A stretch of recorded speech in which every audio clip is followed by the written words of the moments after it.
আসসালামু আলাইকুম প্রিয় ভিউয়ার্স, কেমন আছেন? আশা করছি ভালো আছেন। আপনাদের দোয়ায় আলহামদুলিল্লাহ আমিও ভালো আছি।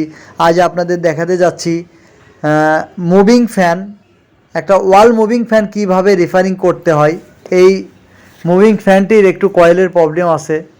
তো দেখুন, আমি এই ওয়াল মুভিং ফ্যানটা আমি এখন খুলব। খোলার পরে দেখব কয়েলের কোনো প্রবলেম আছে কি না। তো দেখতে থাকুন, আমি এখন বডিটা খুলতেছি। তো বডি খোলার পরে আমি কয়েলটা চেক দেব।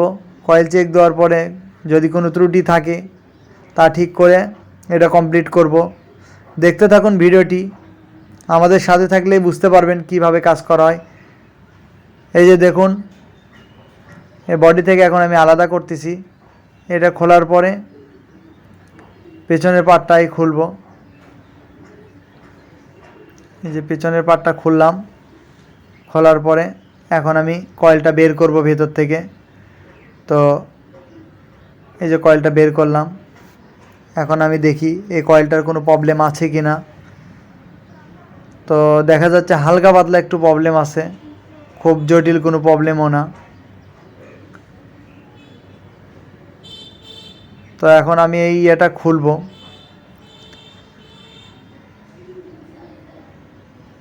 এখানে একটা জয়েন্ট আছে, এই জয়েন্টটা আমি খুলব। খোলার পরে দেখব এখানে কোনো প্রবলেম আছে কি না।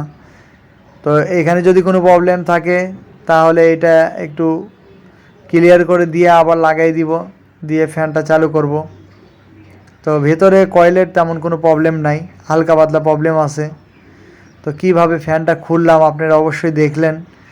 তো বাসায় যদি কোনো হালকা পাতলা প্রবলেম হয়ে থাকে আপনারা নিজেরাই করতে পারবেন। তো আশা করতেছি যেভাবে চারটা নাট আছে, নাট স্ক্রুগুলো খুলবেন। কিন্তু একটা জিনিস খেয়াল করবেন, আপনার ফ্যানের যে দাগটা যে সিরিয়ালে আছে ওই সিরিয়ালটা দাগ দিয়ে নেবেন একটা, যেন আপনি চিহ্নটা বুঝতে পারেন। ওই চিহ্নটা বুঝতে পারলে আর কোনো প্রবলেম হওয়ার কথা না। তো এটা খুললে এই যে এটার একটু হালকা পাতলা গরম আছে। তো এটা খুললাম, এটা দেখি এখন আপনার এটা লাগাই দিব। এটার কোনো সমস্যা না, হালকা পাতলা গরম ছিল। তো তো এটা আবার এখানে জয়েন দিয়ে দিব। তো যাই হোক আপনার, সরি, এটা তো কাভার না লাগাইলে আবার সমস্যা। এটা দাগ দিলাম, এটা কাভারটা আগে লাগাই দিই। কাভারটা লাগাই দিলে তো লাগাই ভুল করলাম। আচ্ছা ঠিক আছে, আমি সুতাটা আবার কেটে দিই। সুতাটা কেটে দেওয়ার পরে আবার আমি কাভারটা লাগাই দিব। কাভারটা লাগাই দিলে আমার বডি হওয়ার কোনো সম্ভাবনা থাকবে না। আচ্ছা ঠিক আছে, আপনারা ভিডিওটি দেখতে থাকুন, আমি কিভাবে কাজ করতেছি আপনারা তো দেখতেই পাচ্ছেন। তো যাই হোক, এতক্ষণ ধরে কথা বললে কাজের সমস্যা হবে। তো এই জন্য মনে করেন আমি কথা আর বলবো না, আপনারা শুধু দেখতে থাকুন কিভাবে কাজ কমপ্লিট করি এবং কমপ্লিট করার পরে ফ্যানটা চালু করব। তো দেখতে থাকুন ভিডিওটি, পুরো ভিডিও দেখলেই বুঝতে পারবেন কিভাবে একটা ফ্যান খোলা হয় এবং ফিটিং করা হয় এবং কি প্রবলেম থাকলে তা সলভ করব আমরা। এটা দেখতে থাকুন।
এই যে দেখুন আমাদের ফ্যান এখন কমপ্লিট।